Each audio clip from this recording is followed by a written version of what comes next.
You ready?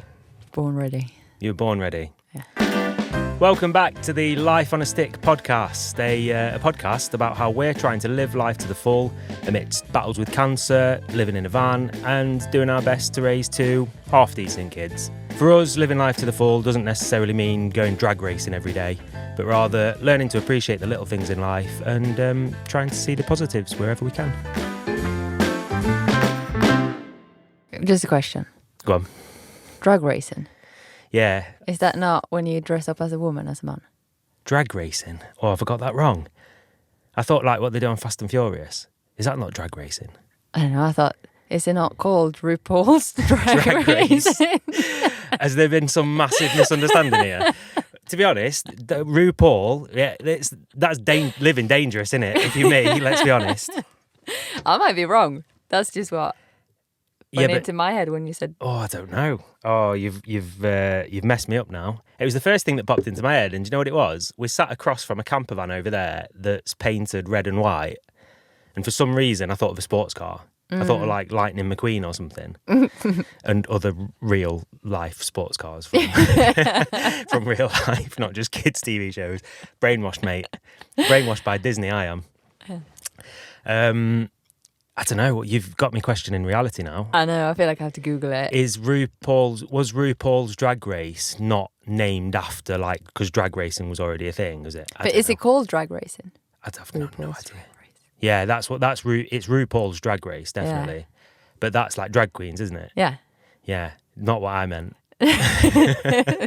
Well, I just got a bit confused because I thought maybe that's not as extreme. I was thinking what is it like living life 1/4 mile at a time? Like Vin Diesel, do you know what I mean? That seems pretty dangerous. A pretty dangerous sort of side of life over there. Because I thought drag racing as in dressing up as a woman. Yeah. That is probably as out there as living life as we want inspire people to do. Probably. So that's why I got in a roundabout way. Yeah. Probably so I got a bit confused when you were like, we don't live that extreme, but don't push the limits. Don't put on the dress, but go to the forest. I don't know. I stick by it anyway. You go and drag race if you want.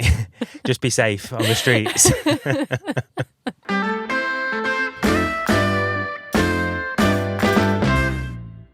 So here we are, sat in the van once again. Up in the northern parts of Sweden compared to where we usually are. Yeah, high up north compared to where we're normally around. Yeah, but not up north as people from up north would say. No, I bet there's people up north that laugh at us for saying that we're up north now. Yeah. But for us, anything north of Stockholm is like up north. Yeah, and we're quite. We've drove 800 kilometres straight up, basically. Yeah. Which is a fair old way. We're a good few degrees further north than we were when we started last week. So it's beautiful up here. Stunning. Yeah, I've never been up here at all, and not up in these parts. I don't think I've been this high up before. No. The nature around here, some of the nature that we've seen is phenomenal, isn't it? Yeah. We've had a really nice time just exploring Sweden. It feels like Sweden turned up, doesn't it? Do you know what I mean by that? Yeah. It's like the mountains and the water and everything is really stunning nature. Yeah, it's beautiful. Actual beautiful. Yeah. Not like where we live. No. It is beautiful. Chateau. Yeah.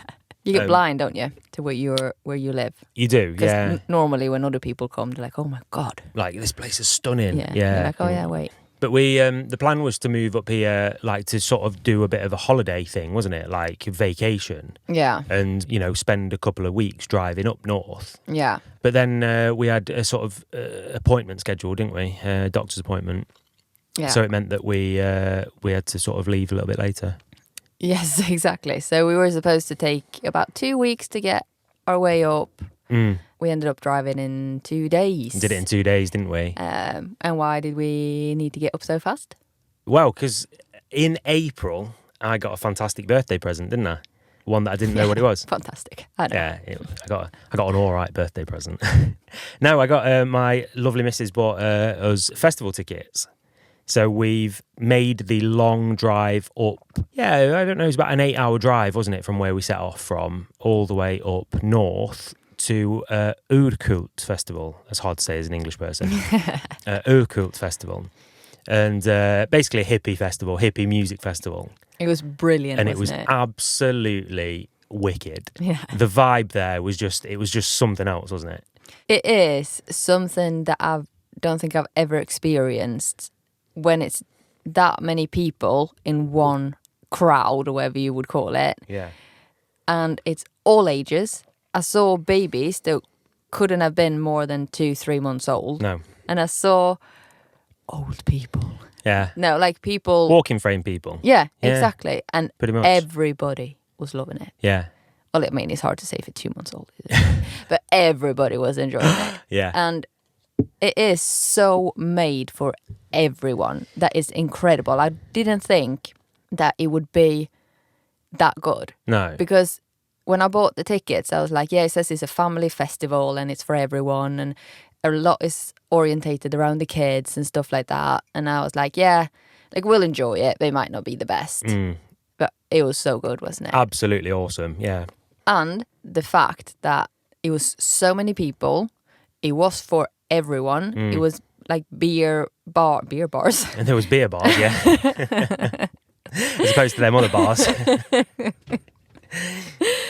And it was like bars everywhere. So you Yeah. could go and get a beer at any time you wanted. But still, throughout the hours we were there, I didn't see one single drunk person. No. Or like too drunk person. Somebody that was too drunk, yeah. Yeah. Yeah, exactly. No, I didn't either. You could tell, the beers were flowing and you were able to go and get a drink whenever you wanted.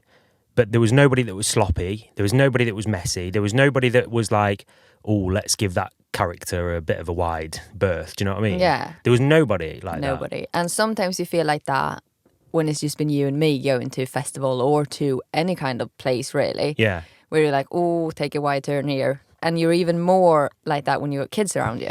But not once did I think like, oh God, we need to get the kids out of here. No, Like not at all. it was such a nice vibe.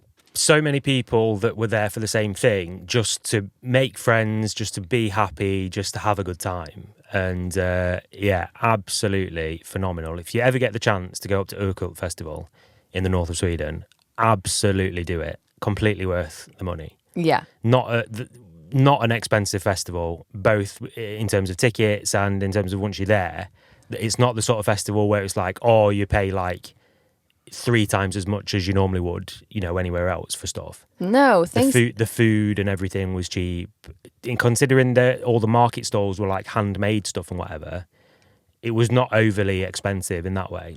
No, and the thing that surprised me is that a lot of the time when something is orientated around the kids, is like, oh yeah, maybe it's not too expensive to get in.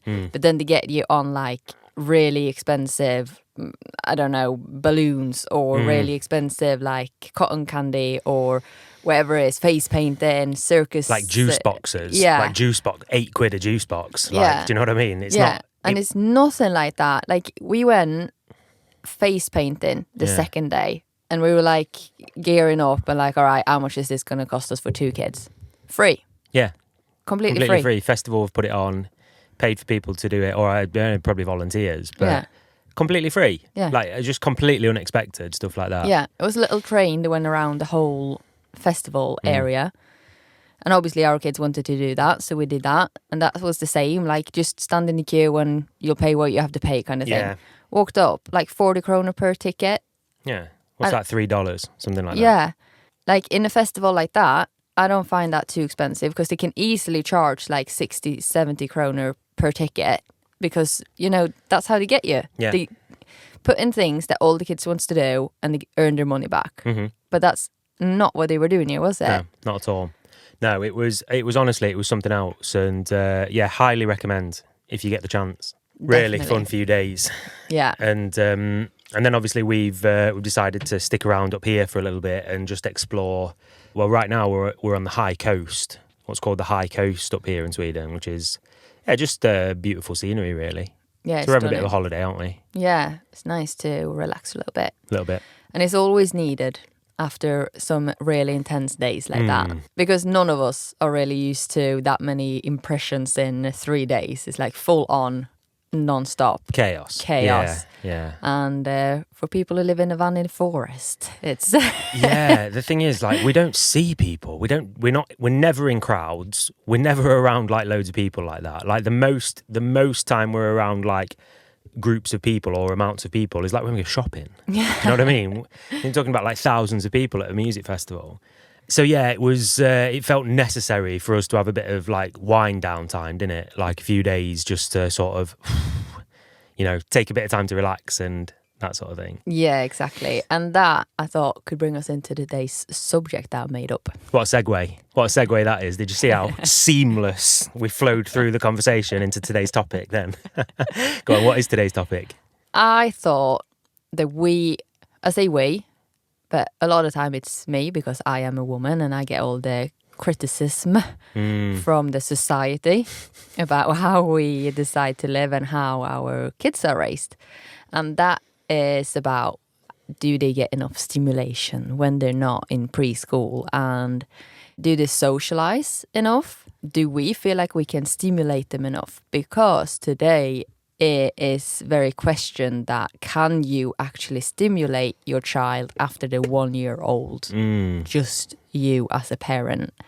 And it's things I see everywhere. And as soon as you say that you got your kids at home and not in preschool, that's what people say. Like, oh, how can you entertain them all the time? And how do you do it? And they can't know how to socialize if they're not in preschool and all of this BS, if I'm being honest. Really? Is it sort of like, is it a big thing at the moment? That yes, is it? A massive thing. Okay, right. For me, who's in mum groups on Facebook. Very questioned. Okay, in right. mum groups on Facebook. I see, yeah.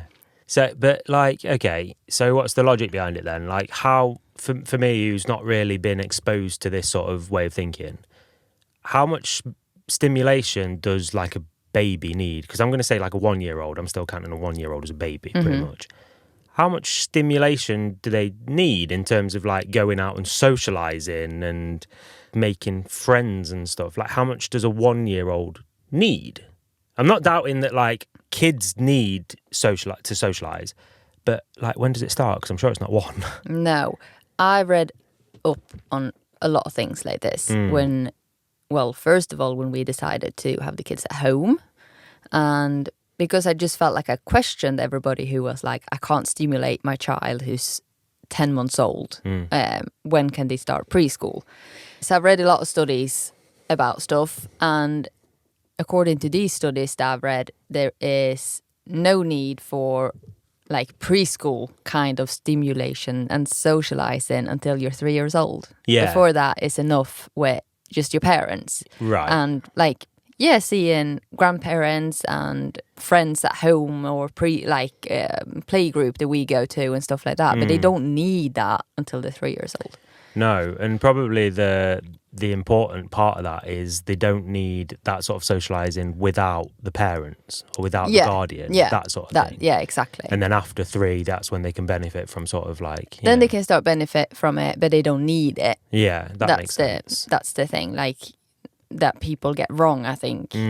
I can definitely see that kids needs to go and socialise and that they want to go and play with other kids, and also that preschool is needed for people to be able to go to work because everybody can't work like you and me do and have your kids at home. Like that's not how the world looks. So we're definitely not saying that everybody who puts their kids into preschool are doing wrong, because that's not the case. If we were saying that, we'd be calling out everybody pretty much. Like the vast majority, like the norm is to go to preschool, isn't it?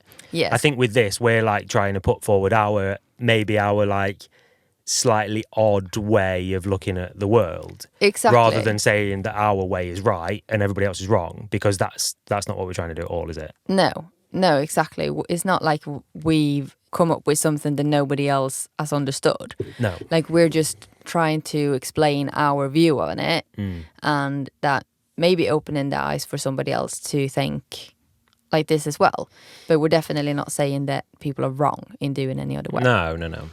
But what I was saying was that I think that us as parents are overthinking this stimulation thing. Yeah. Because all we can read everywhere is like, you need to stimulate your child for them to be able to develop and grow and all of this.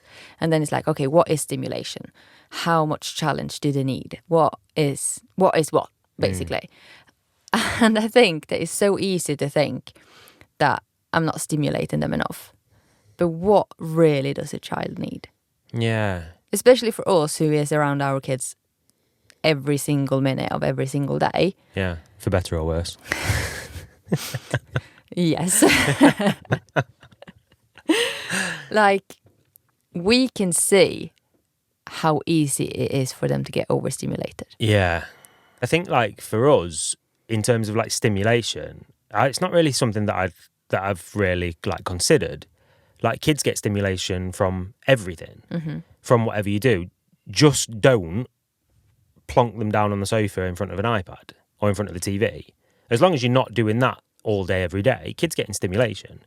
Like from baking, from being in the kitchen, from doing fun stuff like that. Like for us, our kids' favourite pastime is going out in the forest and picking berries. Yeah. Like that seems like good stimulation to me. I don't know. I'm not a parenting wizard. Like I am. No, and I don't know like all the right answers either. I want to be a bit careful with talking about this sort of thing in too much depth because I feel like an uneducated moron trying to impart my opinions on other people. And to be honest, I haven't got that many strong opinions about stuff. I feel I'm about as educated as any other dad of a 4-year-old. Like that's my parenting experience, like 4 years. And most of that has been me. 5 years almost, yeah, okay. And most of that has been me sort of just like making stuff up as I go along. Yeah, we don't want to be preachy about it because that's definitely not the vibe that we want to send out to people. No, like we just want to chat about stuff. We just want to chat and not defend, but just explain our view on it. Yeah, exactly. Because I think it ends up being quite an interesting conversation because we've got a slightly different view on the world, not just about on kids and parenting, but we've sort of taken like certain decisions and different turns on our path sort of thing. But I think like in terms of looking at like how our kids sort of benefit from different things and whatever, there's no better place like than what we've experienced over the last week or so for kids. Like if you want to form good people, if you want to shape good people, like it's so obvious that you've got to be around good people. Yeah, definitely. Or not that you've got to, but more like you can see the benefits of being just surrounded by good people. Yeah, definitely. We were saying the last day, we were like, can you imagine when our kids grow older and you're like, oh, can you believe that we've been here every year since you were 2, Bella? And like you can see people who's there with kids who go every year and they got like their Urkult friends where they're like, oh yeah, we come here every year, but we only meet them when we go to this festival. But we meet them every year and then we're best mates and they just run around and have loads of fun together. Yeah. And it is also one of those places where it does feel safe to, if you got your van here, it's like, yeah, you go to the park, you go and have fun, just come back for dinner or whatever. Like it's not one where you're like, oh yeah, but stay away from this area or don't walk further than this or don't do that. Like it does feel like a safe place. Yeah, and exactly. You see kids run around everywhere and yeah, everybody's just having a good time and everybody's just friendly and it's lovely. Yeah, absolutely. And I think that it's a really good thing as well because it is quite a big festival. Like it's a lot of people there and it is people who is there without kids and it's people who's there just for the music and just having a good time or whatever. And you can see people walking around with drinks all the way through the day and whatever. But just like you said, it's nobody who's too drunk. And I think that's a really good way for kids to learn how to behave on big events and festivals and stuff in general. Yeah. Because when they turn 18 and they go to these big festivals where they go and camp and they get sloppy drunk, whatever, they still know how to behave. They still know how to be that good person. And if they see somebody who's too drunk, they're going to walk up to that person and say, can I help you in any way? Yeah. They're not just going to look at that drunk person and laugh like you're an idiot and leave it. Yeah. because they know that that's not how you behave around people. You know that this person might need help. Yeah. Because we've seen that that's how everybody on this festival behaved when we were growing up. Yeah. At least that's what I hope. I hope so as well. And I can see that that's the way that it goes.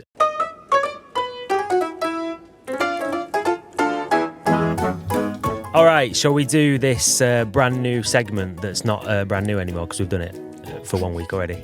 Should we do this old segment that we've been doing? This part of the podcast is called Give Us a Lift. And in this bit of the podcast, we, both you and me, bring to the table something inspiring or uplifting. Maybe something we've seen on Instagram, something that's happened to us in our everyday life or whatever. Just something that we found that's lifted us up, that's lifted spirits, that we found inspirational in some way. Do you want me to start? Go for it. All right. I got something, again, that happened in real life. Okay. Because you're good at them ones. You've got a good life, you have. I got a good life. I don't look at my phone. Full of experiences. Yeah, so just a couple of days ago, we were parked up on the beach and we were there playing. It was a little park. Started chatting to a woman on that park. And halfway through a conversation, we just ended up with coming into that they're moving out of the house and into their van within 2 weeks. Yeah. And long story short, she invited us into their home for a barbecue that evening, and we went and we had a good time with her family, and it was just a really fun experience. Yeah. And what I thought was inspiring with this is that they had sold everything. They were selling everything just like you and me did. But they got 5 kids. Yeah. 4 of them just moving in to the van with them. Yeah. 4 kids. And I was like, okay, so what are you going to do for work? And she was like, oh yeah, we're figuring out. We got some money from the house and we're going to do this and that and whatever. We got some plans, but nothing started yet. But we'll sort it out. And because they had kids that was a bit older. And they were so excited and it was so like just, you could touch the excitement in the room when we were there. Yeah. And what I think was inspiring with that is, first of all, I met this woman on the beach and within 8 hours we were sat in their house having dinner. Just that is such a not a known thing, especially in this country where you like just invite people like that. Yeah. And they were so giving and they were so like interested in us and how we live and how they're going to live and like exchanging like the view on life. And it just really inspired me with like, I got filled with life after. I was so like happy after because it's rare that you meet people who's just like, oh yeah, we're doing the same thing. So by the way, do you want to come for dinner tonight? We got everything, so you don't need to bring anything because we know they live in a van. Yeah. It's like, I don't know, it just made me really happy and really inspired with like, we should be more open with people in life. Because if you just chat to that person who's also stood there on their own she was on her own with 1 child on that beach. Yeah. Like she was obviously desperate for somebody to talk to, as you are when you're on your own with a 3-year-old. It just really made me happy. Yeah. And inspired, like I said, to invite people more into your life. Brilliant. Yeah, I think that's a really good thing to take away, isn't it? That normally you don't spark up conversations with random people like that. Even though if you did, you might find that you've got more in common than you thought. Yeah, like, exactly. First of all, massive coincidence that, we live in our van. It's not very many people that you meet that are selling up and moving into a van, is it? No. And they were in the same situation as we were just 2 weeks before they sort of moved out. But yeah, absolutely. I came away from that experience feeling very uplifted and stuff as well. Yeah. It was brilliant. Yeah, really, really good. Strong contender, that one. Good job. My bit of inspiration coming from this last week is a bit of a cheesy one. It is actually you. You inspired me massively over this last week with an Instagram post. Okay, I was going to say, don't make me cry. No, with an Instagram post that you put on our Instagram about body positivity. And I think that this is something that we want to scream from the rooftops about being body positive and learning to love yourself in a way that so many people nowadays struggle with. And the post that I'm talking about is you put on a post about your stoma.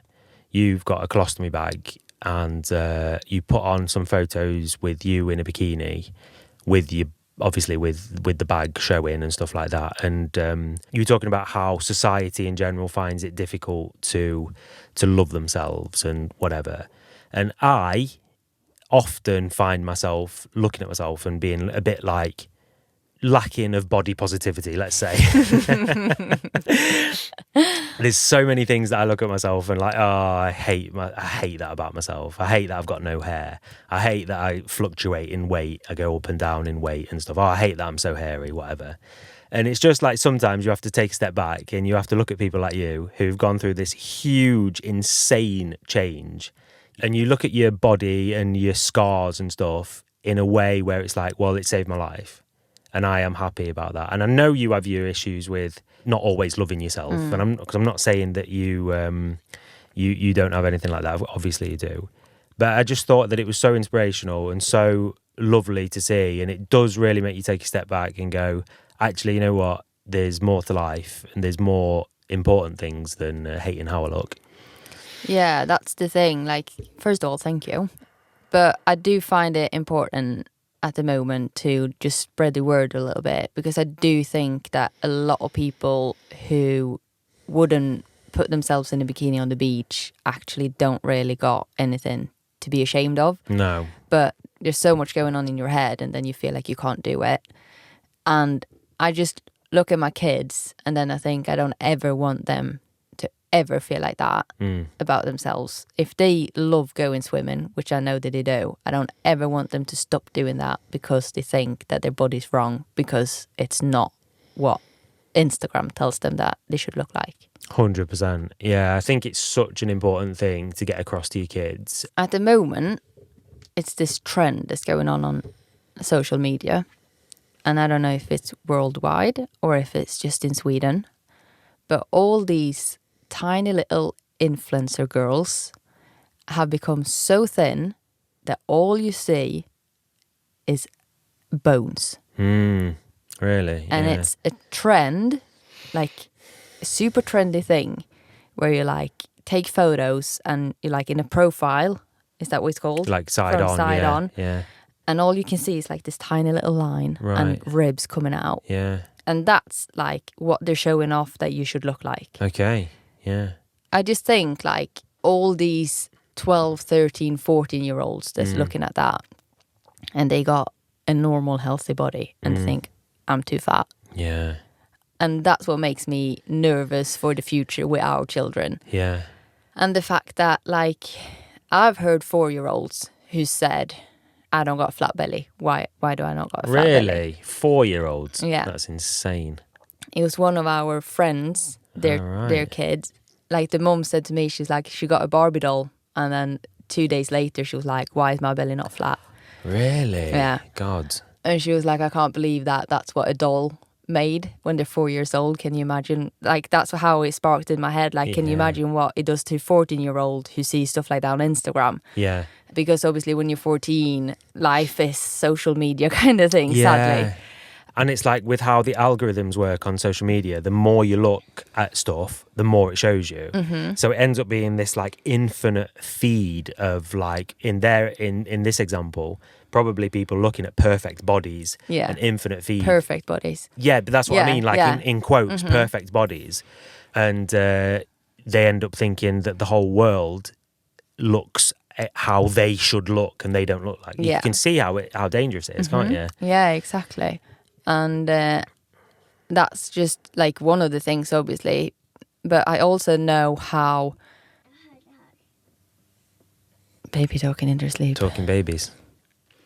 Yeah, but that was one thing that like sparked up in my head, obviously. But then it's also...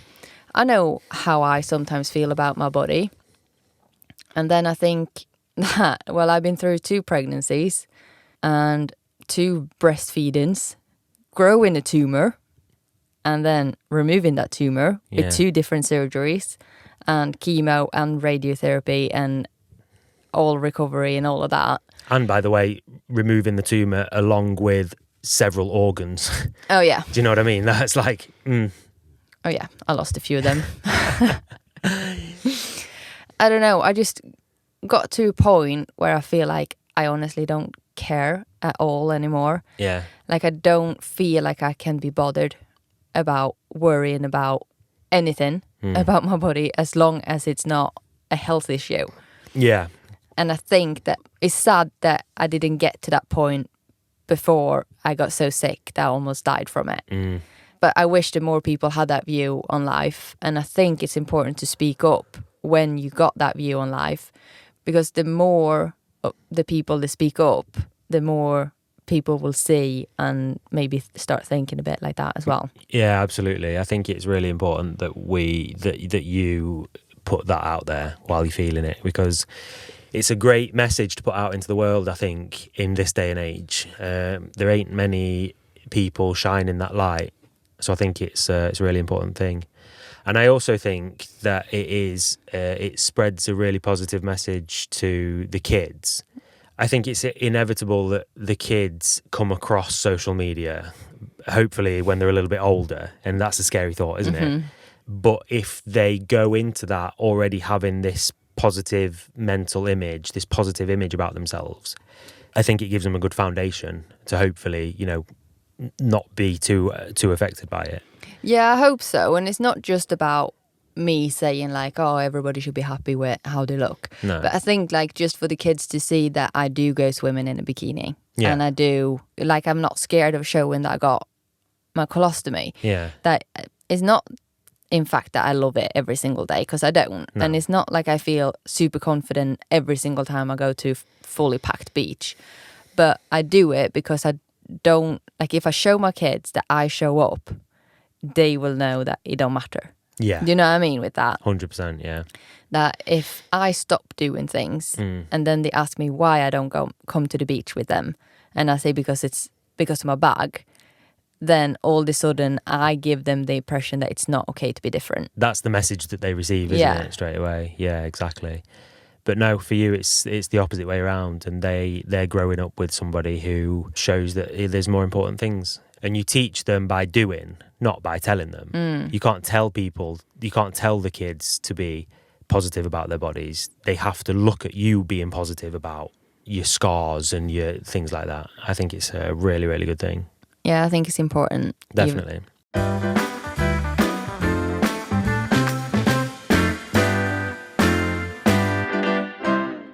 All right, shall we wrap this one up? It's a tired episode, this one, isn't it? Yeah. I feel I can see it in your eyes, and I feel exactly the same.